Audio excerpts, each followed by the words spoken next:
తెలంగాణలోని మంచిర్యాల జిల్లా లక్షెట్టిపేట మంచిర్యాల నియోజకవర్గ బహుజన సమాజ్ పార్టీ బీఎస్పీ అధ్యక్షుడిగా మెత్కూరి నారాయణ గౌడ్ ఎన్నికయ్యారు. Central committee coordinator Nasani Ramachandar, zonal incharge Kadasi రవీందర్ల సమక్షంలో పార్టీ కండువా కప్పి ఏకగ్రీవంగా ఎన్నుకున్నారు. ఈ సందర్భంగా సెంట్రల్ కోఆర్డినేటర్ రామచందర్ మాట్లాడుతూ బీసీ, ఎస్సీ, ఎస్టీ మైనారిటీ బహుజన సమాజం కోసం పాటుపడే ఏకైక పార్టీ బీఎస్పీ మాత్రమే అన్నారు. బీసీలకు రేవంత్ రెడ్డి సర్కార్ అన్యాయం చేస్తుందని వాపోయారు.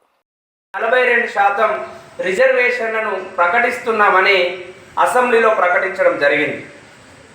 మరి తెలంగాణ రాష్ట్రంలో బీసీల జనాభా 42% కాదు. తెలంగాణ రాష్ట్రంలో బీసీల జనాభా 52% కంటే పైచిలుకున్నది.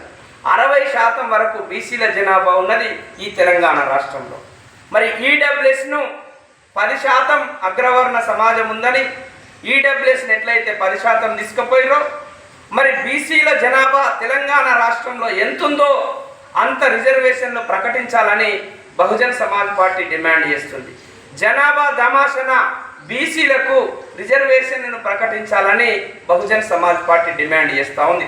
మరి అదేవిధంగా తెలంగాణ రాష్ట్రంలో పెరిగినటువంటి ఎస్సీ ఎస్టీల జనాభా ప్రాతిపదికన మరి ఎస్సీ ఎస్టీలకు కూడా రిజర్వేషన్ల పర్సంటేజ్ని పెంచాలని బహుజన్ సమాజ్ పార్టీ డిమాండ్ చేస్తుంది.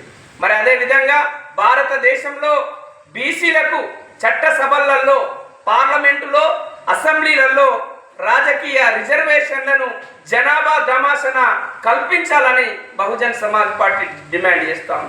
అదేవిధంగా మరి దేశవ్యాప్తంగా కులగణన చేసి దేశంలో ఉన్నటువంటి అన్ని వర్గాల ప్రజల సమగ్ర అభివృద్ధి కోసం కేంద్ర రాష్ట్ర ప్రభుత్వాలు స్పష్టమైన విధి విధానాలు రూపొందించి ప్రజలందరినీ బాగు చేయాలని బహుజన్ సమాజ్ పార్టీ డిమాండ్ చేస్తుంది. కాబట్టి ఈ రకమైన డిమాండ్లతోని భారతదేశంలో బహుజన్ సమాజ్ పార్టీ బీసీల పక్షాన, ఎస్సీల పక్షాన, ఎస్టీల పక్షాన, మత మైనారిటీల పక్షాన మరియు అగ్రకుల నిరుపేదల పక్షాన బహుజన్ సమాజ్ పార్టీ పోరాటం చేస్తుందని ఈ సందర్భంగా ఈ మంచిర్యాల జిల్లాలో ఏర్పాటు చేసిన ముఖ్య కార్యకర్తల సమావేశంలో నేను ప్రకటిస్తా ఉన్నాను.